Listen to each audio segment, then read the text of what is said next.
Okay, does that work? Good. Moderator's rules.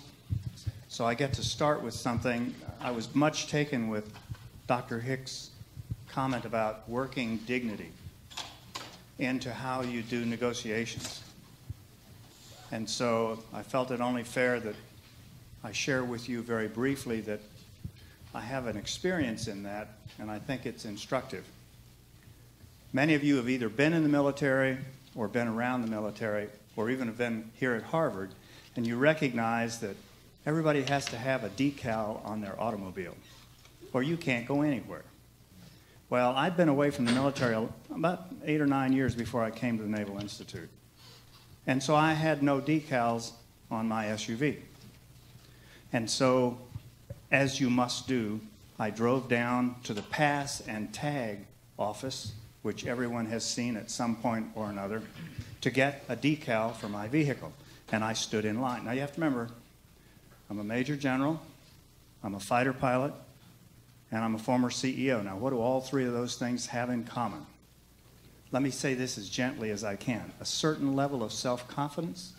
Does that ring? Okay. So I'm standing in line, and I'm moving up in line, and I get to the front, and I look at the lady, and I say, "Ma'am, my name is Tom Wilkerson, and I am joining the Naval Institute today, and I need a pass for my truck." And she says, "Oh, fine, this is great. I'll get right away." And she goes over to the fantastic information technology system that runs the pass and tag into the little folders, peels through, spends a lot of time there, and finally she comes back and says, "I'm sorry, we don't have a letter from the Naval Institute that says that you're joining them today, and I can't give you a permanent pass." I said, "Ma'am, I'm going to run the place." She didn't bat an eye. She said, "Then it should be really easy for you to get a letter."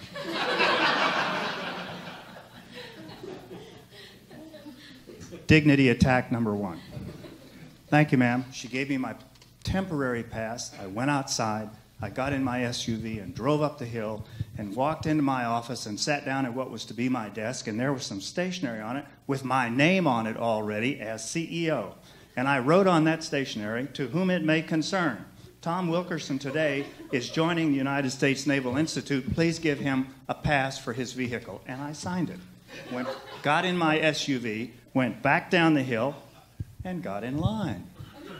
And I waited, and I moved up, and finally I got up to the front, and she looked up, "Oh, hello," and I handed her the letter.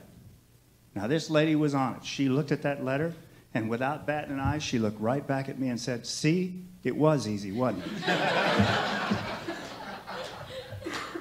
And she gave me my pass.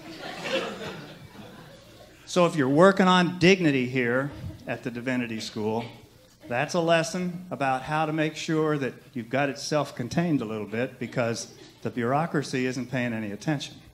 Now, I've got a couple of other things for you very quickly, because they have to do with what we've been talking about here, especially in medical terms and in human terms about the equation that has to do with combat. Run my first video.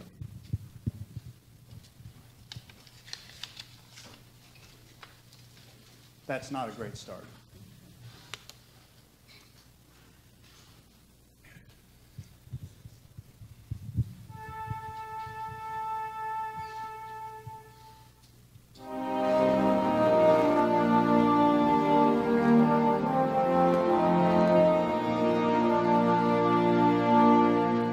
I knew it was going to be a fairly dangerous mission, but this was our duty was. The flak was very heavy. You could just see it and hear it almost around you. I felt this whole plane jolt forward. When I saw the flame along the wing, I said, "I better get out of here." I told the crewman to get out. I dove out onto the wing. I hit my head on the tail, and glancing blow like this and bleeding like a stuck pig, I dropped into the ocean, and I swam over, got into this life raft. I was sick to my stomach. I was scared. If somebody didn't pick me up, I would have been captured and killed. They were very brutal on Shichijima. And suddenly I saw this periscope, and it was the USS Finback. people, you know, talk about, well, you're a hero. Well, there's nothing heroic about getting shot down. And I wondered, why was I spared when 2 friends in the plane with me were killed? I don't know the answer.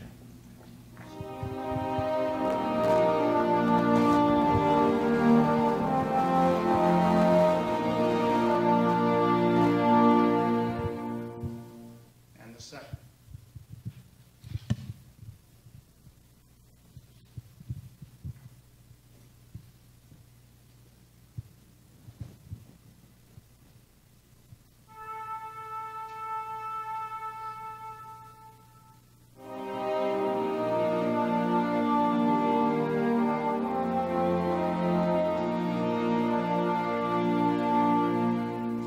I really believe that we made a big difference in this war. Patients would come from the front line. We got them within a couple hours because we were so close. But like sometimes shells would land near us. None actually ever hit our tents, thank goodness. We took in 636 patients. We operated on 564 of them. Now that's a lot of operations for 5 days.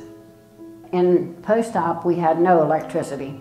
We had to work by lantern light at night. And I usually had at least 30 to 50 patients for 1 nurse and 3 ward men. They just said, do whatever you have to do. We just went from one patient to the next. You barely got your hands washed in between patients. We took care of them. We did the thing that was necessary. And they were so grateful. And I just loved taking care of them.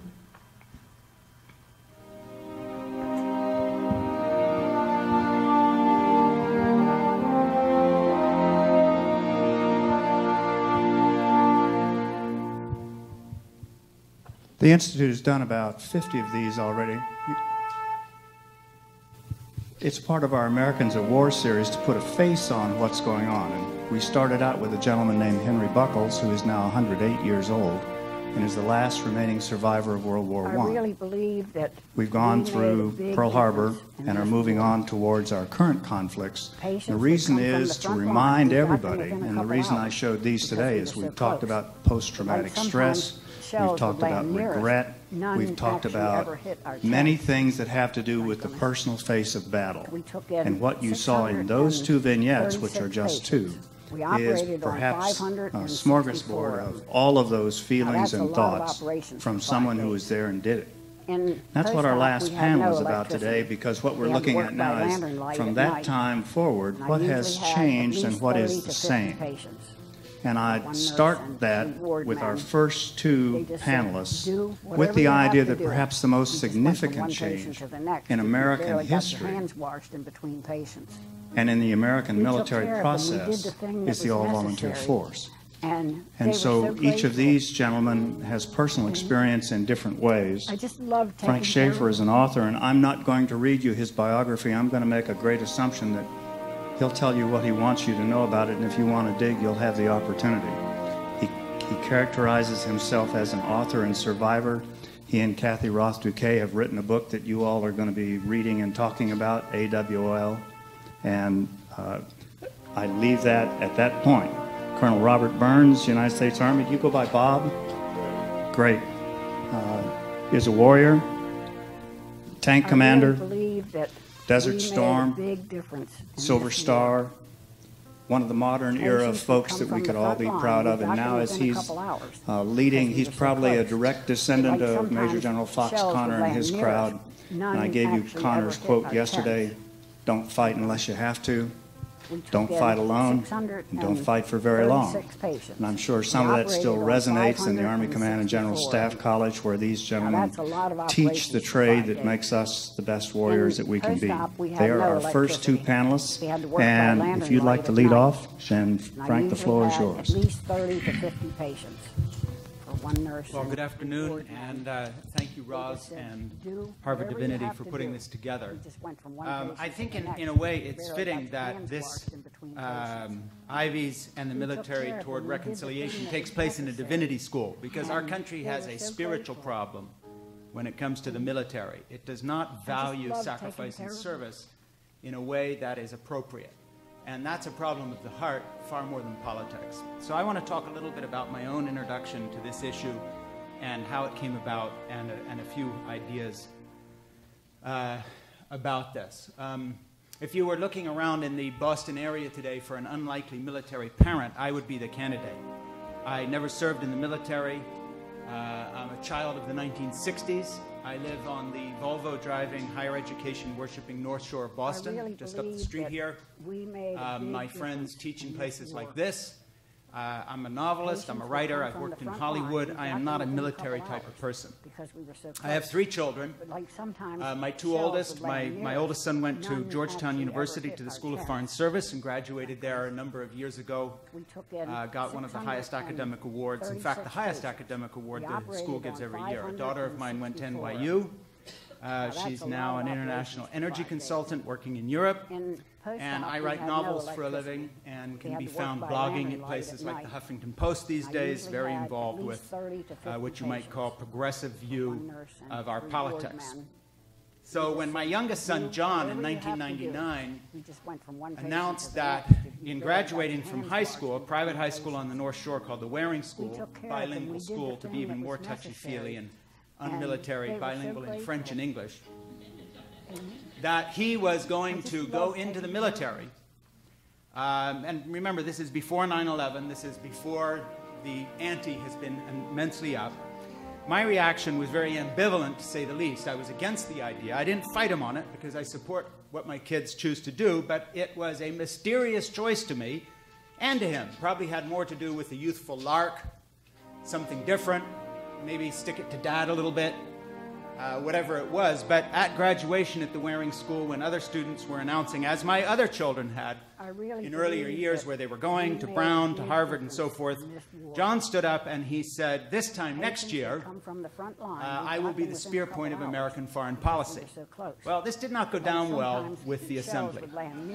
And parents began to look at me as if my son had stood up and said, I have a mixture of leprosy and syphilis. Or I've decided that this time next year I'll be a drug dealer in Mexico City. That's a lot of operations. Well, that really pissed me off in terms of the reaction I got, because I'm loyal to my children.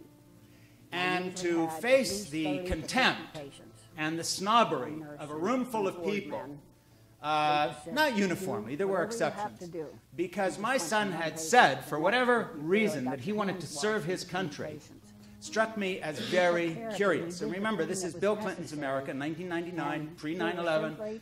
George Bush isn't around as an excuse. We're not in Iraq. This is just good old America before everything hit the fan.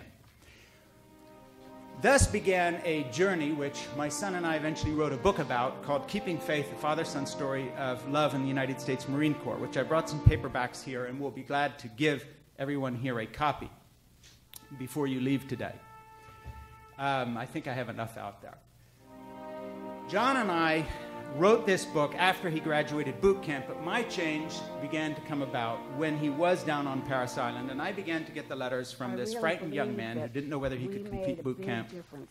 I began, out of loyalty to my son, to read books such as Making the Corps by Tom Ricks and others who described what the process was. I began to invest myself in the Marine Corps, in loyalty to my son, sticking a bumper sticker on my car, and suddenly found that up the road from me, one of my neighbors, who was then in his 80s, was the president of the Guadalcanal Association and had fought as the Marines. I discovered that the mechanic down in the garage all of a sudden was doing my oil changes for free because he was a former Marine. What I had stumbled into, of course, by osmosis and completely undeservedly, because I was doing nothing at all except writing letters every day to my son in boot camp, was a brotherhood and a camaraderie of the likes that writers and intellectuals have never experienced, because places like Harvard and Harvard Divinity and places that I've worked and in Hollywood and all the rest know nothing of this. Certain alliances develop, but this thing where a bumper sticker on your car suddenly introduces you to a wonderful neighbor up the street who's a terribly well-read, lovely gentleman who talks to you about his experiences in the Marine Corps and makes you feel that your son is now part of something we're foreign to me. Anyway, to cut a long story short, John got through boot camp, and I basically, as a writer, process what happens in my life into my books. That's what writers do. Nothing had impacted me as greatly, I may say, in my life up to that point as walking onto the parade deck in Paris Island, having informed myself by this point a little bit what my son was doing, and watching him, third man from the right, marching with the 1093, right down that parade deck, and there was my Marine. Now, I'd been to graduations at Georgetown, and I've done all these things, and I've done a few things myself. But in that moment, I realized something. And I'll give these things to you in no particular importance. First of all, this was the first truly integrated crowd I'd ever been in. Now, I have African-American friends. I have plenty of people of different backgrounds. But we are all of one strata, either professionally, educationally, or economically. So that the diversity is skin deep. Maybe different colors, different backgrounds, sexual orientation, but we're really not from different backgrounds. We are not the family of Mexicans who were standing behind me, none of whom spoke English, whose young son had just acquired citizenship and who had learned English in boot camp. We are not the parents of the friend of my son's that he made as a rack mate in boot camp whose parents couldn't afford to come to graduation from Detroit. They couldn't be there. So my son asked me to take his friend to dinner afterwards because he had no one there because of economic hardship. I didn't have friends like that. And nobody in my family had ever volunteered to die for anybody like that and to watch their back in combat. Well, of course, that was only a beginning because 9/11 came along. And my son had been in the Marine Corps a year at that point, and all of a sudden this lark, and the fun John and I were having writing a book, which is home territory to me, even though I'd undergone a change, ended when I saw that second tower come down on television, because now I understood this is for real, and John's rather brazen claim as an 18-year-old that he'd be the spear point of American foreign policy was going to get very, very actual. After he had been in Afghanistan twice, once in Iraq, and actually on a mission I only found out about long afterward because it was classified in the Horn of Africa, and a couple of other interesting things, because eventually he got attached to the NSA and was out there working in signals intel and small groups of people, including a lot of Army folks and Navy and even people from other NATO countries. During that process, I underwent a second change, and that is my snobbery, my stupid elitism, this dumb idea that somehow the military was something for people who didn't have better options, was not only burned out of me, it was thoroughly reversed. And that is, I began to feel genuine compassion and sorrow for my friends' contemporaries who had gone from this fast track of an elite private school to places like Harvard and had missed the opportunity to connect with their country in the way my son had, and whose families would never now know what we knew about what it means to be an American citizen and the privilege it means to live in this country. So essentially my life changed and did a radical, would it be a U-turn? No, because then you're going back the way you came. Never was good at these things. But a real 180. And so for the next number of years, I began to write a series of books, the first being this one John and I published, which after Oprah interviewed me and a number of other people became a New York Times bestseller, and so a lot of people read it. A lot of Marine families have read it. It's on a lot of recruiters' desks in Marine recruiting stations across the country. Since I'm going to give you a copy, I'm pitching it to you, but I'm not asking for money, so forgive me if I hold it up. It's keeping faith. We just went from one patient to the next. But then I went on and I wrote another book called Faith of Our Sons, A Father's Wartime Diary, in which I really began to examine how my life had changed and our family's life had changed having a son in combat. And out of that came a number of projects, including a book called Letters Home that had a lot of letters in it, one of which was just made into a film by HBO called Taking Chance. Some of you may know that, about bringing a young Marine home who's been killed. Then I met Kathy Roth-Duquet, who spoke to you yesterday. She was actually at a book signing of mine at Camp Lejeune, I believe it was, right? Where I was down there with Keeping Faith. And we got together and wrote this book, AWOL, together. And the subtitle is self-explanatory, The Unexcused Absence of America's Upper Classes from Military Service and How It Hurts Our Country. And the encouraging thing about that was that we found there were a number of other Americans including Tom Brokaw, Senator McCain at the time, Tommy Franks, General S. Palm down at the Marine Corps Association, Mike O'Hanlon at the Brookings Institute, who wrote us either forwards or endorsements of the book. And so I discovered that the thing that, when I was writing Keeping Faith, I thought that I was kind of alone in. You know, we all think we've discovered true faith, and of course there's always other millions of people who knew the same thing you did long before you did. But there were a lot of folks out there, even on the left, or in the media, such as Tom Brokaw and others, who recognized exactly what we were saying and believed it was a message that needed to be brought to America. So I'll conclude with just a couple of observations, having given you a thumbnail of just this very personal journey. First, I don't think the divide between the Ivy League and the military is political any longer. I think it is a class issue. And I think it is a form of class warfare. It's not articulated as such, no one will admit it, but when Columbia point blank looks at the future president of the United States on his campaign, when he asked them to reinstitute the ROTC, and the president is moved to write a letter explaining why he will never do it, the reason he's doing that is not because of George Bush, because it's Obama who's asked him. It's not because of Iraq, because that will eventually wind down. It's not because of gays in the military, although that's a real issue and must be addressed, but I think is an excuse. It is because there is a class of Americans who have never had the great privilege that I had, which is to be put on your knees next to your bed at night, praying for your son or daughter who is standing between you and the world. When you've had that privilege, you don't look at us and them anymore. You understand that we're all in this together. But it takes a big thing to happen to you to change that mentality. And for me, I look at that reaction from Columbia. I look at the fact that Harvard does not have an ROTC.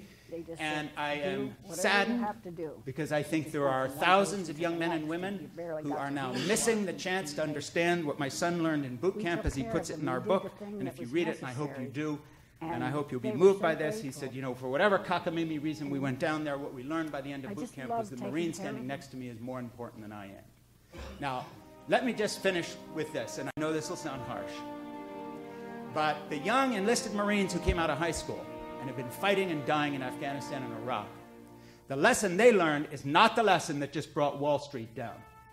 The lesson that just brought Wall Street down was learned right here. Okay? And the lesson was, this is about me, my career, my position in society, money, property, consumerism, or just becoming a member of the elite. You might be an impoverished academic, but feeling you're special. The lesson the Marine Corps teaches is not to rape and pillage your country for your own profit.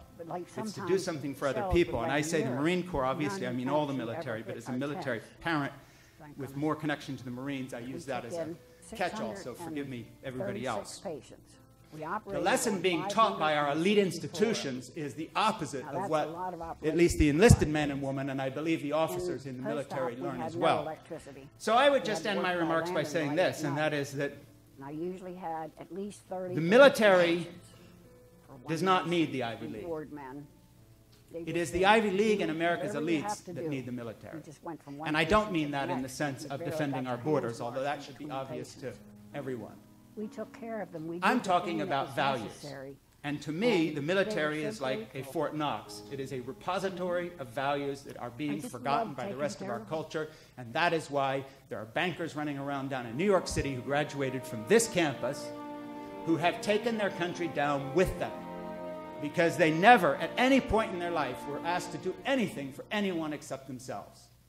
And the military is the last institution in this country that institutionally, I'm not talking about they're the last good people, that's not true. Plenty of civilians who learn the same lesson in other ways.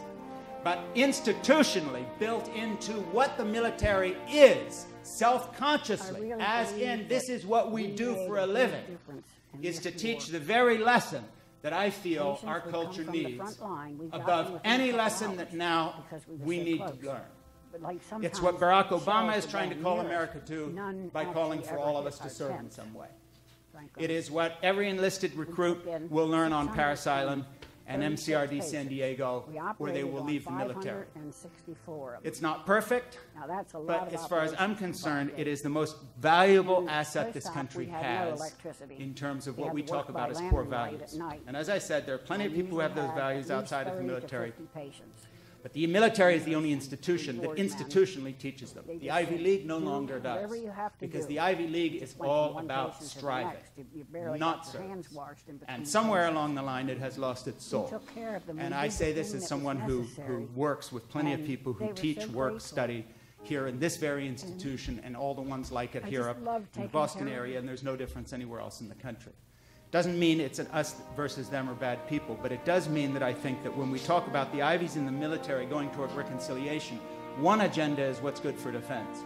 The other agenda is what's good for the soul of our country. And when you have a bunch of rich people sending people out, with a few exceptions like my son, to do the dirty work for them, they look a lot more like the Persian Empire than the United States of America. And that's all I have to say. Thank you. By the way, these books are out on the table, and feel free to take one when you go. And if you want a copy of AWOL or my novel about the Marines' Baby Jack, those are hardcovers, and I have to actually ask you for money. But like If you took a copy of AWOL not knowing they were for sale and thinking they're for free, you owe me $20. This one's free, though. We took in 636 patients. Did you get that advertisement, commercial operated on advertisement? Did you, everybody write that down? 564. Okay, if you didn't, come back. Now, we'll get that's it. a lot of Thank you. operations for That was 5 days. powerful. In Are you ready? post-op, we had no electricity. Colonel Burns We has had the to work floor. by lantern light at night. And I usually had at least 30 to 50 patients for one nurse and 3 ward men.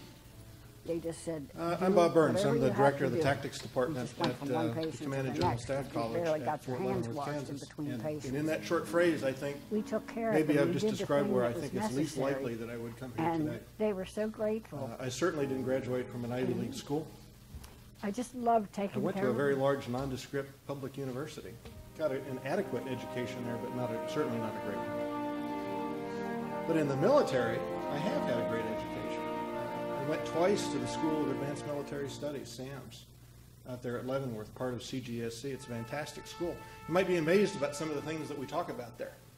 I had an officer in a class that I taught a couple of years ago who just could not stand the previous administration. He would rant. And I would let I him really rant, because believe it's an that academic we environment. I made a can do big that there. difference in this war. But then it was to reel him back in and to Patients get would him to come from the front qualify line. and We got them within a quantify couple what it was hours he was really trying because to we say. were so close. Not just the raw But like emotion. sometimes shells would land To me, near it us. is sort of interesting None that I actually think ever you would hit our really tent. be surprised at some of the Like things that are happening out there. We took in CGSC is part of a 636 constellation of patients. magnificent We operated schools. on Naval 564 of them. Carlisle, National Now Defense that's a lot of University, and operations many for others 5 days. like it. In And post-op, it is we had interesting no that we talk about electricity. these issues We amongst had to work ourselves. by lantern light And I at know night. that a lot of these And I discussions must usually certainly had happen at in least places 30 like to this. 50 patients. I am, though, One surprised nurse at and the 3 little ward men. interaction between the They two. just said, do And whatever you perhaps have then to this is do. a very important We just first went step, from one patient to the next. You in barely changing got that. your hands washed in between patients. You know, We it's took also care sort them. of, We did the thing that was and necessary. it's very much impressed me And that they were we're so here in the grateful. Divinity School, because I can't claim any great I just loved expertise taking there care of either. them. And my compelling memory, perhaps of divinity and spirituality and religion, is my chaplain in Desert Storm, who we're having Easter sunrise service, and it's early in the morning, and it's already brutal hot, and we're standing there in battle gear, and the chaplain can't find, he's got a cross that he wants to hang, and there's no place to put it, and so he hangs it around the muzzle of a tank, and then we prayed in the desert. So I have no great academic, no great divinity credentials. I have not published a book. I also come from a line of draftees, distinguished ones. My father, a World War II vet, my brother in Vietnam. But draftees nonetheless. They did not volunteer. They were not officers. They did not go on to long careers. My dad was proud that I was in the Army, but he didn't want that for me. He wanted me to go to law school like he did. But he was always very proud. Sir, thank you for the wonderful intro. You always wonder who they're talking about. And of course, from my culture, to be called a warrior is high praise. And yet the thing is, increasingly I don't think of myself as a warrior. Although I've done some of that, and I'm very proud of that, but that's just part of who I am. And I stand here in an Army uniform, and all the Army guys out there, we can read each other like a book because we wear it literally on our chest. But I'm not so much an Army guy or an armor officer, a combat arms guy, or any of the other things. I'm sort of a general purpose guy. I think of myself that way. What does my nation need me to do? I'm just a guy. I happen to be an Army colonel. Do you need me to deal with avian flu in Kansas? I can do that. I can help. I can plan and organize military operations. I can work with interagency. I can work multinational. Here's a funny one. I organized a couple of exercises over several years with some multinational officers. Piece of cake. I budgeted an hour for the meeting, 30 minutes. We can figure out the scope, level of effort, the purpose, the focus, what everybody's going to do, how long it's going to last. It's easy. They're all officers. Doesn't matter if they speak English even, but we have a shared bond because we're military guys. Now, try to do that interagency with my own government, and that is a serious challenge. I don't travel on Sunday because my travel office doesn't allow that. We don't have a means for that. I have to have a certain level of billeting, and I'm not making fun of any of that. It's just a very different culture, and it's a real challenge to work through. The phrase leaf eater was used earlier. Now, I don't think of myself as a leaf eater, nor a meat eater, as I described. I have, though, done yoga. If you can imagine a bunch of middle-aged Army guys sitting on a ridge above the Dead Sea, where we were there on business in Israel. It was a trip to inform and educate us. That was the purpose of going there. And it was certainly an interesting trip. But we had a teammate who was hosting us who thought maybe if we did yoga, it would calm us. And I found that a very interesting experience. I'd never done that before. The breathing exercise worked perfectly. I was sound asleep a minute later. Okay, I also have no great media expertise. There was a young lady sitting back there who had to leave during lunch.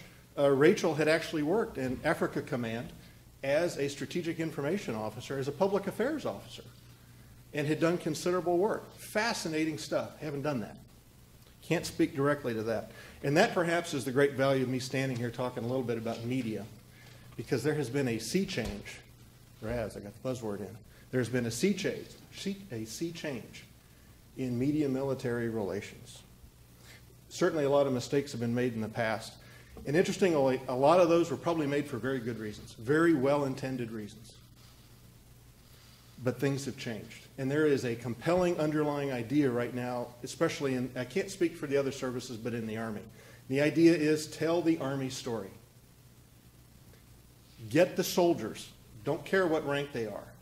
Have no interest in trying to control what they're going to say. Nobody gave me any notes today to deliver. And simply get them out there and tell the Army story. It is, after all, one of the most trusted institutions in America. And we don't have to worry about what they say, because it's a great story. It's a story about service to the nation. It's a magnificent story. It's the story of our country. It's who we are. So my commander is Lieutenant General Caldwell out at Fort Leavenworth. We have about 1,500 officers every year that come through the college there. There are thousands others that graduate each year from satellite campuses and online instruction curriculums. And there is a requirement to graduate from the Command and General Staff College at Leavenworth. There are several requirements, but one of them was recently added by the General. And it's to go tell the Army story. So he says, if you don't do 4 things, you ain't going to graduate. Write for publication, speak to an audience. I graduated 15 years ago, I'm good. Interview, conduct a media interview, and blog, which I thought was a very interesting comment. And they have to do those 4 things or they don't graduate. And then, of course, the idea is we graduate these officers and we have inculcated a culture of engagement where they don't shy away from it. In fact, they're looking for it. So they'll call into a radio station, if it's talk radio. They'll look for that media interview on TV. They'll look for it in groups like this. Wherever they get the chance, they'll go tell the Army story. And the idea is that they'll make mistakes too. I know they will. The general knows they will, and that we're going to underwrite their mistakes because it's okay, because they're out there doing their best and they're just talking about themselves. That's all they're really trying to do anyway. So General Dempsey was my commander in Iraq. General Dempsey had he had this thought, this idea. If you've been out of Iraq for 2 weeks, you don't know what's going on in Iraq because it changes so fast and it's so complex. And the general, of course, was spot on there. And I was thinking about that the other day, and I realized military education is just like that. If you've been away from it for a while, you really don't know what's going on because it changes so quick. If you graduated from Command and General Staff College or some of these other schools a while ago, you'd be surprised. We educate now. We don't train. 15 years ago, I was trained how to stop a Warsaw Pact attack in central Germany. That was really the purpose of the training. And now we are educating because we don't really know. It's a very uncertain environment. And of course, you educate for uncertainty. And the idea is that you can train for knowns, but you got to educate for uncertainty. We learn about each other from interaction. I was fascinated when Colonel Granfield had a slide up here yesterday. You know, she's wearing the green scarf. She's sitting there doing a shura, a meeting. The guy sitting next to her is Governor Shirzai. He's a pretty interesting cat, by the way. Very influential in Afghan politics. A fascinating guy. And I thought to myself, isn't that really what we're doing here? This is sort of like a shura. This is Ivy League, it's Harvard, military, and many other people simply sitting down and sharing some ideas. And the only way we're really going to learn about each other, I think, is by doing things just like this. I am very guilty of mirror imaging, which is a severe criticism in my profession. That normally means that you view the enemy or you think about the enemy in the context of friendly forces and our own capabilities. And that's not really what I'm talking about. I tend to mirror image with the friendlies, with all of us, because I have a fatal flaw where I tend to think that because I see something some way, everybody else sees it that way. So when a speaker up here had on a slide that only half of 1% had served in uniform, which is true, and used the phrase warrior class, and I thought, but I don't think of myself as a warrior class. I never did. My dad was just a guy. He was drafted, went off to the war, got the letter, greetings from the President of the United States. He didn't want to get that letter. And he carried his discharge, like a lot of veterans of his era, in his wallet, folded up for years. I remember that. And he'd pull it out once in a while and we'd laugh about it. And I remember being back in Judge's chambers one time, and which was fun. My dad would kind of check me out of school and I'd get to go watch my old man work in the courtroom. And back in the judge's chambers, and the judge had lost his leg, and there was only one photograph in his office. 3 young guys, Marines, stripped to the waist, hot, tropics, sweat running off of them. And of course, I'm a young guy. I was only about 10, 12 years old, and I asked the judge, tell me about the photo. And he trembled, loaded with emotion. He was a Marine. And he was the only survivor, and he was the guy in the middle, and they were his best friends. And they were lost days after the photo was taken, and then he lost his leg. And it's service to the nation. So, the last idea here on media and engagement. A couple of years ago, I'm in the airport and going up to D.C. I got to go straight into a meeting, and I'm wearing my uniform because I don't have time to change. And you know, folks come up to you and they thank you for your service, and I love this. They look you dead in the eyes. They shake your hand and they say, thank you for your service. For a long time, I didn't know what to say until a very junior soldier. I love the things young guys teach me. 20 years old. And he said, sir, just tell them it's a privilege to serve. And I thought, yeah, man, right on. I got it. So I've used that ever since. Now, the problem, though, is she has a $100 bill in her hand. And she wants to give it to me. And I'm trying to explain, I'm a colonel. You know, I do this because I love this. It's a privilege. I make a little bit of money, you know, doing this too. And I realize I can't get there from here. So I tell her, well, I'll find a young soldier and I will give this to him. And miraculously, God always gives you what you need when you need it. And I turn around and presto, here's a young guy straight off the airplane from Iraq. getting to go home on leave. This is, you know, a young trooper, and I give him the money. Worked beautifully. And then I flew to this conference. This was about media, by the way, this conference. And the guy is talking about how niche opportunities, things you're not looking for, like, you know, Tom Ricks, big name guy, Rick Atkinson, big folks, engaging those. And we worry a lot, we don't worry about it, but we certainly make an effort to engage those people. But then these these niche ones, these small ones, opportunities like this right here. And the guy is telling me a story about, believe it or not, there's an article in Cat Fancy magazine about some soldiers that have rescued a cat, just like the one, you know, that the doctor had up here earlier. And they've raised the money and they're sending this thing back home. And it occurred to me afterward, why was it that this woman so much wanted to thank me for my service? Did she read an article or a book by Rick Atkinson? Or does she read the Post? Or does she read other things? Or is it just part of the culture of service that she's just trying to thank me for? So we got to do a better job, I think, through niche opportunities. And things like this right here, we have to work harder at, I think, in our profession, simply to tell our story. I've got a nephew who, coincidentally, is going to graduate from Tufts next month. He's going to be commissioned as an armor officer. He thinks he's following, you know, Clark? Cole? It's amazing who you meet, I tell you. Clark probably at some level thinks he's following in his uncle's footsteps. He's not. It's a very different world. And the world that he's going to grow up in is going to be one where he is taught to engage the media at every opportunity. Because it's not really the media I'm interested in. It's the American people. And lastly, thank you for the great privilege to serve.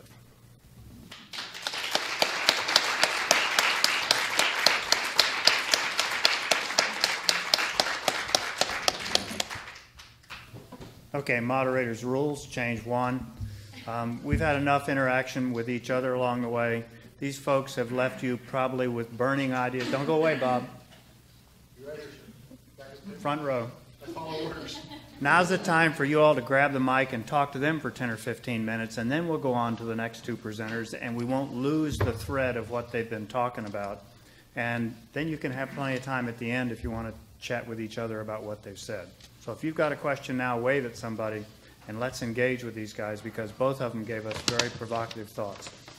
Yes, ma'am. Wait for the mic. We got to I have to, you know, I got it. Come on, Raz. Ensign, do your thing. Get up here. Thank you. Go ahead. My question is for Frank. Thank you. That was very interesting and very powerful.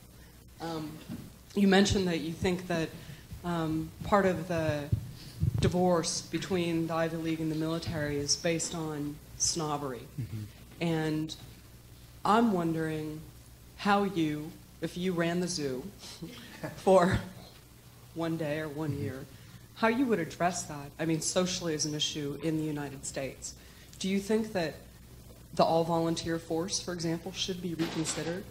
That if people in the United States had an opportunity to serve, that would reduce the snobbery? What other ideas do you see as possibilities for addressing this? Yeah, and Kathy and I in AWOL make this case to answer your question exactly. And what we both agree on is that a form of public service should be obligatory for every American. And that doesn't mean military service. We're not talking about military service. But I also go another step, and I think that this country has got to reconsider a draft. I don't mean of every man and woman of appropriate age, because we don't need that many people, but that at some point we have to decide either through public service, which then takes away the divide, because everybody's then on a level playing field. No matter where you're going, you have to do something for your country, which will involve hardship, sacrifice, teamwork, some form of boot camp, whatever it may be, to prepare you, whether it's for Teach for America or whatever it is. But you can't just have this dual system where one small group does all the heavy lifting and everyone else goes off and goes shopping, basically, to use that example. So I do believe that what we advocate in AWOL should happen. And I think that those of us who have any influence or wherever asked should keep plugging away on this idea of public service until it becomes an unanswerable challenge to the whole country. The second point I would make is that you always have to debate people based on their philosophical presuppositions, not yours. So if you're talking to a generation of people who have been trained, or perhaps not trained, but absorbed some sort of either anti-military bias or snobbery toward that form of service, then talk to that group of people about the values that they do believe in. For instance, diversity and fairness. One can point out that in the military, the lowest paid person is earning about 11 times less than the highest paid general. This gets people's attention in terms of particularly our present climate, where you have these CEOs walking away with these multi-million-dollar deals, having run their companies into the ground. Talk about diversity. The gays in the military issue aside, I have many female friends who are in the military, including the Marine Corps. In terms of color, the New York Times had a black editor 40 years after the U.S. Army had its first black general. I mean, when you look at the issues that supposedly our cultural institutions, including the Ivy League, care about, the fact of the matter is the military has often done better than the civilian culture, judged on the merits of the issues they care about. So I just think the discussion has to be opened up. But I think basically the job of people like me, outside of the military, is in a way to call the bluff of the cultural establishment that I'm part of. And that's why I wrote my novel Baby Jack, about a Marine who goes to Iraq from a family on the North Shore very much like mine, who are completely against his serving, and what that family learns through it. It's not a work of propaganda, it's a real book, but novels need to be written, films need to be made. That's the job of a book like Keeping Faith, this story my son and I wrote. So speaking for myself, what I think we need to do is have more people chipping away at what is really an illegitimate and ill-considered bias on the part of people who ought to know better. But we need to chip away based on the values they hold dear. So we don't start with the patriotic argument. We don't start with the flag waving.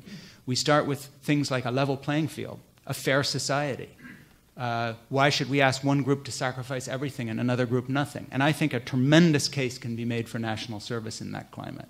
And that itself would begin to do some healing and break the barrier down and open the door, so that when Barack Obama calls on someone to serve, and he's talking about all these NGOs and these other groups, the fact that he's now beginning to add military service in as the recruiter-in-chief for an all-volunteer force, I think carries tremendous weight.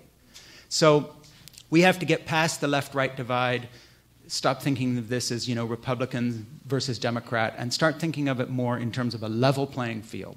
And I think that's the argument. I don't think the argument is, first of all, national defense. I know this is counterintuitive, because everybody's idea is, well, someone will take care of that. They always do. I think the argument has to be made on what is America. America represents fairness. Is this fair? It isn't fair.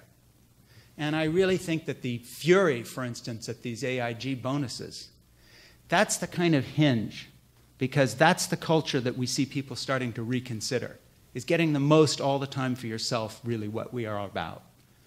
And I think that's the wedge issue that can lead to really a consideration of national service. And I think that's where we should be pushing. Yes, sir.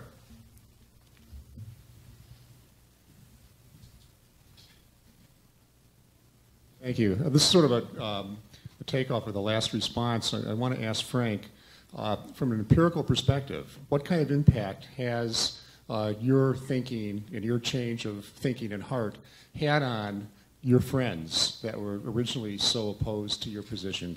Have you been able to reconcile in the way that this conference has been advocating? Well, I'll talk about a very personal example that I think has a lot to do with the book Kathy and I wrote, in terms of one of the things that's been lost is the interface between people who serve, this 1% or 0.5%, and those who don't. It's this information loop that's been broken. My son went to the Waring School up in Beverly, and after he graduated boot camp, before being, I think after his MOS school, he revisited his old school in his dress blues. And the headmaster, who was actually always very supportive, as opposed to a number of the other members of staff and parents, invited him in. And it happened, coincidentally, that Book TV came and covered for C-SPAN, a reading we did at the school. So we were sharing this with the kids. Well, as a very direct result of that, in the last year since my son left there, 2 kids have gone into the military. One's at the Air Force Academy right now, one's at the Naval Academy, and another one went in enlisted. Now, this is a school that has not produced one military person in its whole history. It started in the 60s until my son did it. Why did they do it? He never talked about patriotism, service, war. Nobody voted Republican who had voted Democrat before. But they saw a very admired, very liked, very kind, very decent guy they'd always liked doing this crazy thing they had never thought of. And so, wow, I could do that. So I think that's a tiny example of what you were talking about in saying that get out the story, do the information, show up in your uniform and talk to people. And I think the most direct result in terms of on a bigger scale has been the fact that Kathy and I have both tangentially had contact with the Obama administration. People have read AWOL in that. It's when I started asking why the president wasn't including the military when he talked about service in some of my blogs on Huffington Post, which I know his folks read sometimes, it started showing up in the speeches. So, you know, we've done our little bit to make this part of a national issue. And Keeping Faith was a bestseller. I've gotten more email than I'll ever be able to count, although I've answered it all from the military family. You know, people who have read some of these books and changed their views, moms who were furious because their kids volunteered until somebody handed them one of these books and they had to write saying, we're still scared, we're still worried, but we now kind of understand a little better. So, you know, it's just an information gap as well as it's not just snobbery, it's also just a lack of information. When you only have 0.5 to 1% doing something, who knows anybody in uniform? Military people who live in their own culture find that hard to understand, but very few people in the civilian world really know someone out there doing this. Any inroads among your Harvard friends? Well, you know, I think that, you know, people who've done a lot more than I have in that particular venue is someone like Nate Fick, for instance, who has gone through this. But I think in terms of my own circle of people, there's been a real impact because they knew John and they know us, and you know we've come through this well. He has, you know, when he got out of the Marine Corps, he went to the University of Chicago and graduated with honors in modern European history. He's married, he has a 7-month-old little daughter, and life goes on. And that's after his being in there 5 years. And our friends and people see that, and I think let me put it this way: they may not think of it as military issues, but it's almost like a race issue. I mean, when they have someone who's done this, who is of a different race that they never had a friend in before, well, it's a whole different deal. It isn't those guys out there. It's just John Schaeffer. We've known him since he was a kid, and he's a great boy. So, you know, and it takes away some of the unknown quality. And I think that effect somehow has to be multiplied in every way we can do it. And he probably has a Marine sticker on his car. He does indeed. I met a guy down in Palm Beach the other day who had a Marine sticker on his Bentley. Good. Just goes to show you. And he had a story to tell, too. Yeah. Questions again? One more, and then we'll move. Yes, sir, in the corner, please. Sir, this is for Colonel Burns. In 1990, 37 years after William F. Buckley wrote God and Man in Yale, he wrote a book called Gratitude and advocating national service. Compulsory national service, and now we're 19 years past that, and we haven't really made any traction. And I'm going to ask from a DoD, inside DoD systems perspective, what can we do to help facilitate the dialogue? We've talked here, I think we're probably in violent agreement, even from all spectrums here, that we can do better. What can we do systems-wise to get, as our former president said, the deciders to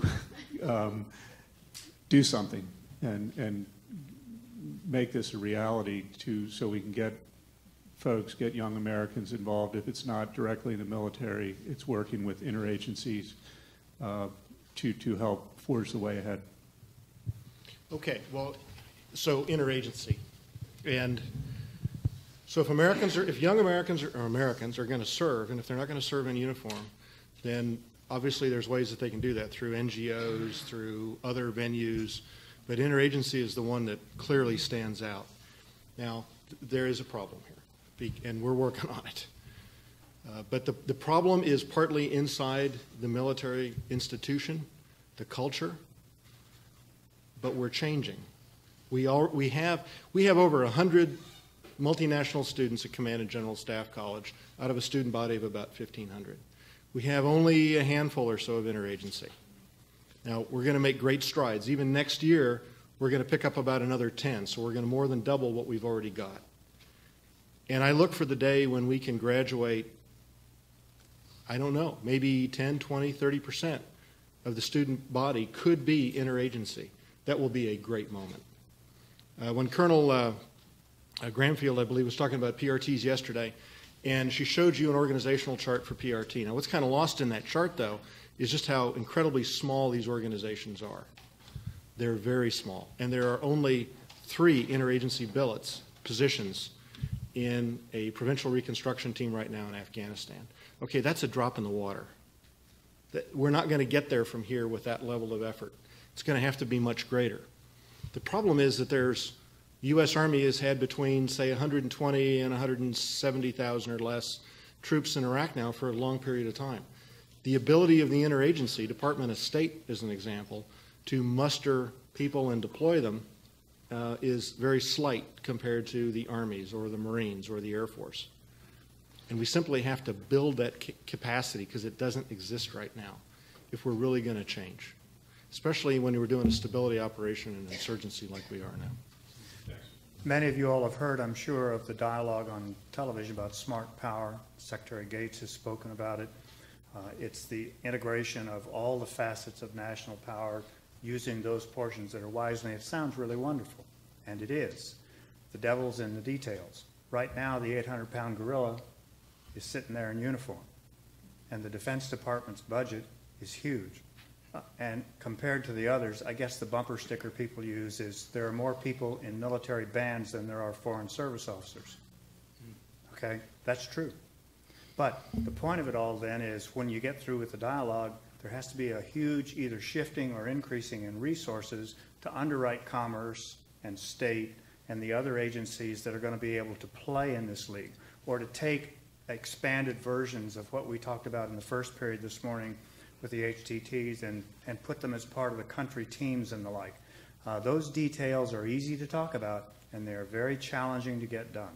And in the absence of a combat like where we are now, then it might have to be reworked entirely to see how it would come out. So it's a dialogue in process. We have one more question now. Okay, then what we're going to do now then is you can have your 10 minutes of chatting, and then we will move to the next 2. And this is an interim thank you to both of you. Oh, you're not through. I will make one little comment on this okay. last little bit. Please, this will take 1 second. But if I would send everybody home with some homework today, having been out there a little bit on the hustings on this issue and so forth, I got 2 jobs for everybody in this room. And if you would all do it, it could actually change something, because there's less than 6 degrees of separation here for a lot of you guys. If everybody in this room did 3 things, very simple.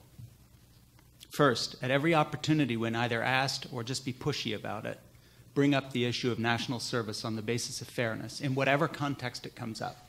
Just keep floating that idea, whether it's in military circles, civilian, political, or religious, because religious people must respond to this. That's what ministry is about. Second, anytime you have anything to do with anybody in politics who has any connection with the Obama administration on any level, pass this up the line. Please, Mr. President, never talk about the need for service without mentioning military service as part of the equation.